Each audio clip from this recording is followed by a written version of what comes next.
नमो बुद्धाय। सर्वप्रथम उन तथागत भगवान बुद्ध जी को मैं वंदना करता हूँ तथा जहाँ आप देख रहे हैं ये पीछे अरहंत महामहिम बंत जी का विहार है, बहुत सुंदर। उन अरहंत महामहिम बंत जी को भी मैं वंदना करता हूँ तथा जो अरहंत महामहिम बंत जी के बारे में बताएं, सिखाएं तथा समझाएं कि कौन है महामहिम बंत जी, वो हमारे कल्याण मित्र गुरु बंत जी।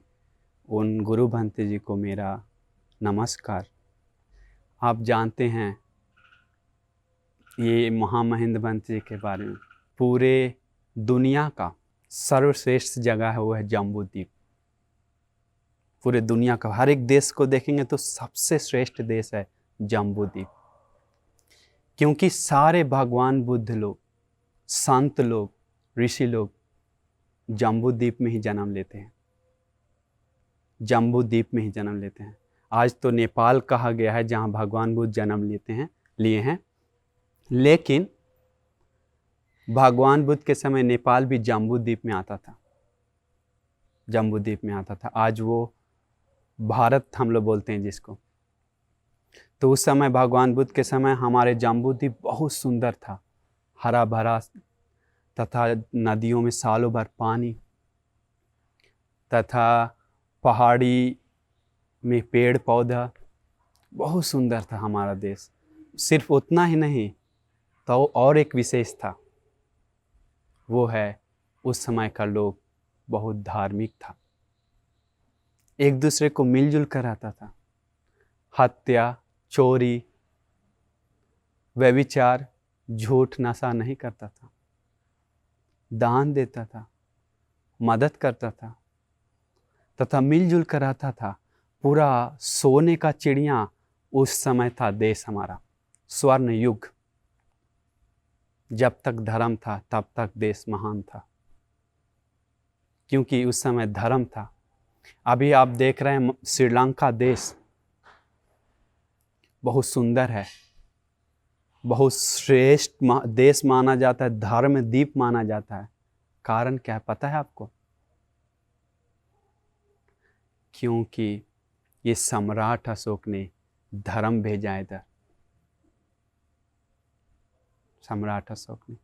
सम्राट अशोक राजा धार्मिक है, लेकिन शुरू में पहले वो चंडा अशोक था, दुष्ट था, हत्या आदि पाप करते रह रहे थे सम्राट अशोक। लेकिन एक 7 साल का भंते जी जो अरहंत थे, उन्हें शांत से चल जा रहे थे, वो देखकर मन खुश हो गया कि इनके पास जरूर कुछ ना कुछ ज्ञान होगा। क्योंकि वो मन, सम्राट अशोक का मन बेचैन था, मन परेशानी था, मन बहुत दुख था। तो दुख दूर करेगा कौन करेगा करके सोच ही रहे थे कि बाहर ऊपर से देखते समय नीचे जा रहे थे 7 साल का एक भंते जी, जिनका नाम था निग्रोध। वो भंते जी को बुलाकर सिपाही लोग बुलाकर लेकर आए। आकर सम्राट अशोक उनसे धर्म पूछते हैं। इसके बाद अप्रमाद के बारे में धर्म बताकर सम्राट अशोक चंडाशोक से धर्माशोक बन जाता है और धर्म सीखता है। सीखते भगवान बुद्ध के प्रति श्रद्धा, धर्म के प्रति श्रद्धा, संघ के प्रति श्रद्धा। इसके बाद शील सुरक्षा करते हैं। सम्राट अशोक शीलवान बन जाते हैं धर्म के सुनने के बाद। इसके बाद धर्म सुनते सुनते प्रज्ञावान दान देना शुरू कर देते हैं। मोगली पुत्र अरहंत भांति जी से भी धर्म सुनकर उस समय बहुत बहुत हमारे देश को सेवा की सम्राट अशोक। पूरे भारत में लगभग 84,000 विहार स्तूप निर्माण किए। 84,000। बहुत श्रद्धावान थे, बहुत श्रद्धावान। सम्राट अशोक का बेटा महिंद राजकुमार, जो सम्राट अशोक के बाद राजा बनने वाले थे, राजा बनने वाले थे। सोचिए तो क्या हुआ। सम्राट अशोक अरहंत मोगली पुत्र भंते से पूछते हैं कि हे भंते जी, क्या अभी हम इतना धर्म सेवा की, हम धर्म सीखते हैं, धर्म और धर्म के लिए बहुत स्तूप मंदिरों बनाए, अभी तो हम बुद्ध शासन में परिवार हो गए ना। इसके बाद अरहंत मोगली पुत्र तिसभंती बताते हैं, नहीं राजा, अभी तो आप सिर्फ एक उपासक हैं। जब आप अपना कोई पुत्र या अपना परिवार कोई चीवर पहनेगा तभी आप बुद्ध शासन का परिवार बनेंगे। तो सोचा कौन है, किसको बनाए। उनको बहुत मन था बुद्ध शासन का परिवार बनने का, फैमिली होने का। तो अपना बेटा को महिंद राजकुमार को बताता है, क्या तुम चीवर पहनोगे? इसके बाद महिंद राजकुमार जो राजा बनने वाला था, वो उनको राजा बनने का मन नहीं था। वो भी धर्म सुन के धर्म से पक चुका था। पापा बोला कि क्या तुम भंते बनोगे? उनको उनसे पहले उनको मन था भंते जी बनने का, लेकिन पापा को बताने में डर था अंदर से, क्योंकि वो धर्म सीख कर उनको भी काम वासना में मन नहीं लगा। ये क्योंकि ज्ञानी था, पुण्यवान था, उन्हें धर्म को आगे बढ़ाने का मन था। फिर क्या हुआ, पापा को बोलने के बाद तुरंत राजी हो गया, तुरंत राजी हो गया, खुशी खुशी, हाँ पापा जी हम बनेंगे भिक्षु। इसके बाद उस समय भिक्षु बनकर उपसंपदा होकर धर्म सीखकर अरहंत हो गए। अरहंत होने के बाद 32 साल की उम्र में श्रीलंका आए। जब सम्राट अशोक देशों देश में पूरे दुनिया को धर्म दिए, ये हमारे जम्बू द्वीप से मिला है, हमारे भारत से। लेकिन आज देखिए भारत को क्या हुआ। जम्बू द्वीप से जब सम्राट अशोक हर देश देश को धर्म देते समय, भेजते समय, श्रीलंका को चुने अपना बेटा को चुने, क्योंकि भगवान बुद्ध भविष्यवाणी किए थे कि श्रीलंका में हमारा बुद्ध शासन बचेगा भविष्य में। इसीलिए भगवान बुद्ध उस समय श्रीलंका में 3 बार आ चुके थे पहले, सोचिए। लेकिन उस समय का लोग के प्रज्ञावान नहीं था, स्थिति नहीं था धर्म बताने की, इसलिए आशीर्वाद करके भगवान चले गए। लेकिन अधिष्ठान था भगवान का, भविष्य में धर्म बचेगा तो श्रीलंका में। इसलिए सम्राट अशोक का एकलौता जो अपना पुत्र है, देवी का पुत्र, उनको चीवर पहनाकर श्रीलंका आए। उस 32 साल की उम्र में श्रीलंका उस समय था अरहंत हो गए थे। इर्धि आदि ज्ञान उनके पास बहुत था। 4 पाटी संविदा लाभी थे, आकाश से जा सकते थे और अनंत इर्धि जानते थे। इसलिए वो आकाश से और भिक्षु लोग के साथ इधर आए। श्रीलंका आकाश से आते समय देखें कि जंगल में एक राजा हिरण को मार रहा है, तो वहीं पर सीधा उतरे। वो जगह आज भी है, मिहिन तले बोलते हैं हम लोग, स्तूप बना हुआ है, सुंदर जगह है। तो वहाँ उतरकर राजा को, देवानम पीतिस राजा को धर्म बताते हैं। इसके बाद चूलहत्तिपदोपम सूत्र देशना करके और पूरे उस दिन से शुरू करते हैं धर्म दूत का सेवा। धर्म बताते बताते पूरे 48 साल धर्म बताएं श्रीलंका में, धर्म बताएं। 32 साल से 80 साल तक जीवित रहे। परिनिर्वाण भी श्रीलंका में हुए।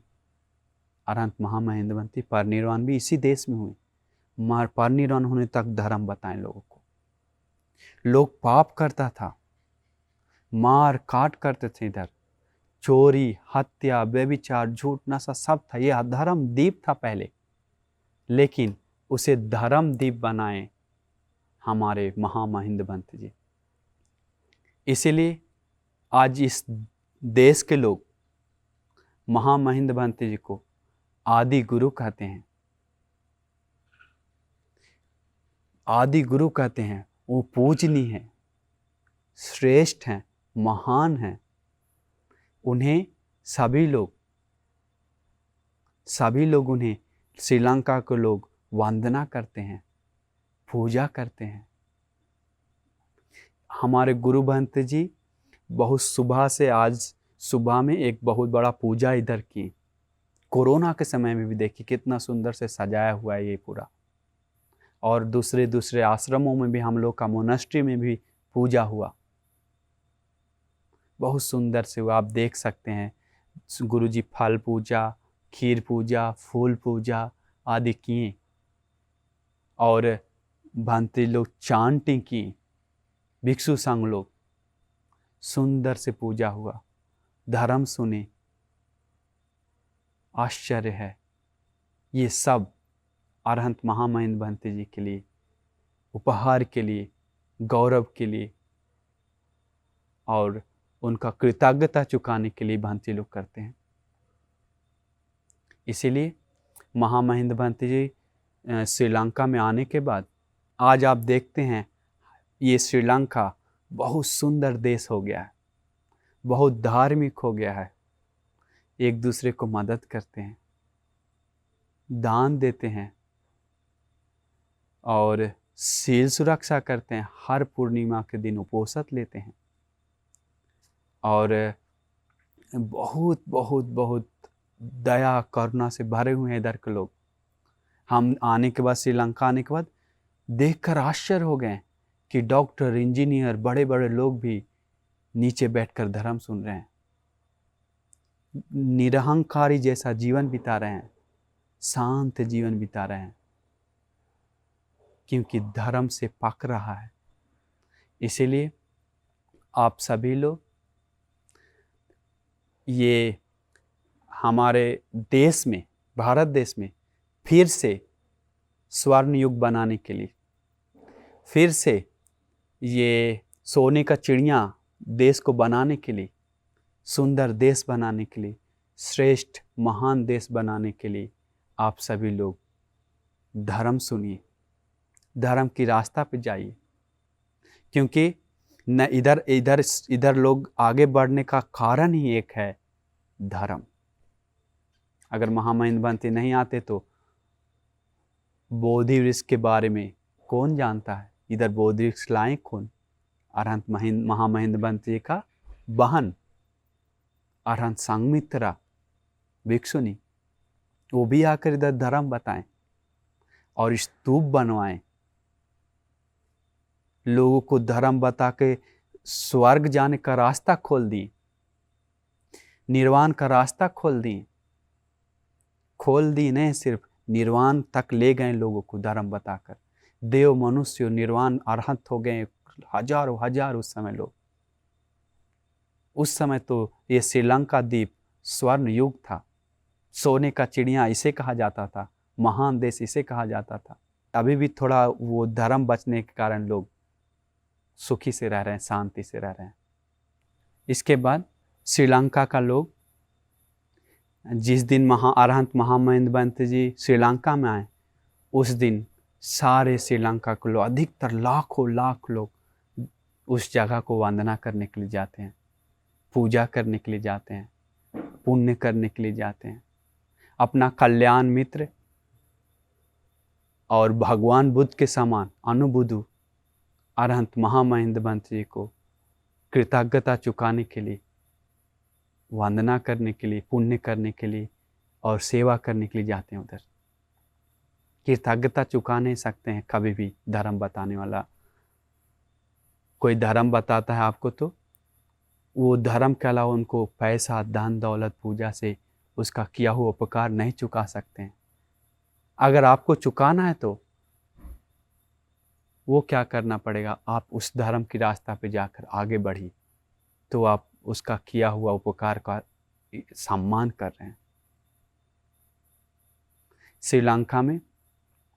श्रीलंका का लोग हम देखें बहुत दान देता है इधर। बहुत बड़ा बड़ा मंदिर है, स्तूप हैं, सारे जगह लोग जाकर पूजा वंदना करते हैं, जीवन में पुण्य कमाते हैं। ये सारा का सारा मौका मिला है अरहंत महामहिम भंत जी के कारण, अरहंत महामहिम भंत जी के कारण। इसीलिए हमें अरहंत महामहिम भंत जी के बारे में हमारे गुरु भंत जी, कल्याण मित्र गुरु भंत जी बताएं। वो नहीं होते तो हम भी अंधेरा में रहते, पाप करते, अधर्म में रहते।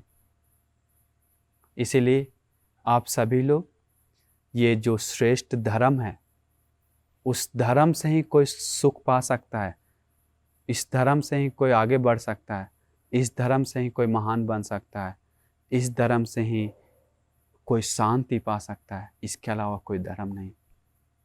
भगवान बुद्ध का धर्म में विश्वास करो नहीं है, इस पे चलने के लिए, प्रैक्टिकल है देखने के लिए। बाकी धर्मों में हम लोग सुनते हैं विश्वास करो सब सही हो जाएगा, मानो सब सही हो जाएगा, सब ऊपर वाला कर रहा है, सब वो कर रहा है। उसको खुद के लिए करने के लिए कुछ नहीं है। लेकिन भगवान बुद्ध का धर्म में खुद प्रैक्टिस करने के लिए दिया है, सील सुरक्षा करने के लिए, ध्यान करने के लिए, प्रज्ञा को बढ़ाने के लिए, ज्ञान से मनन करके खुद का मन आगे ले जाने के लिए, श्रेष्ठ बनाने के लिए हमारे भगवान बुद्ध सिखाए हैं। वही धर्म, श्रेष्ठ धर्म श्रीलंका को दिए अरहंत महामहिम भंत जी। इसके बाद श्रीलंका से ही पूरे देश में धर्म गया है। एक समय था बाकी देशों में धर्म नष्ट हो गया था, ये त्रिपिटक बचा हुआ था सिर्फ श्रीलंका में, यहीं से पूरे देश में गया। इसीलिए अभी मौका है हम सभी लोग को, ये अंतिम समय चल रहा है, ये मौका को मत गवाइए। अगर ये मौका छूट जाएगा तो फिर कभी नहीं मिलेगा मौका, आपको कभी नहीं मिलेगा। ये मौका का लाभ उठाइए। लोग इस मौका को नहीं जान रहा है, ये कितना कीमत मौका है, वचन से नहीं बोल सकते हैं। क्योंकि ये धर्म हीरा जैसा है, डायमंड जैसा। किसी को डायमंड मिल गया तो वो अंधा है, तो अंधे लोग सिर्फ डायमंड के बारे में नहीं जानता है, क्योंकि वो छू के नहीं पता सकता है कि डायमंड है, पत्थर जैसा दिखता है उसे। जो प्रज्ञावान है, अंधा मतलब है प्रज्ञा नहीं, जो प्रज्ञावान है, जिसके पास हीरा के बारे में जानता है, उसका कीमत जानता है। तो ये धर्म हीरा जैसा है, लोग को इस जीवन और परलोक जीवन सुखी करता है और निर्वाण तक ले जाता है। इसीलिए हम आपको आशीर्वाद करते हैं कि आपको ये धर्म की रास्ता पे जाने के लिए, पुण्य करने के लिए, शील सुरक्षा करने के लिए, ध्यान साधना करने के लिए, मन को आगे ले जाने के लिए तथा उत्तम चार आर्य सत्य साक्षात करने के लिए आप सभी लोग को उत्तम भाग्य मिल जाए। नमो बुद्धाय।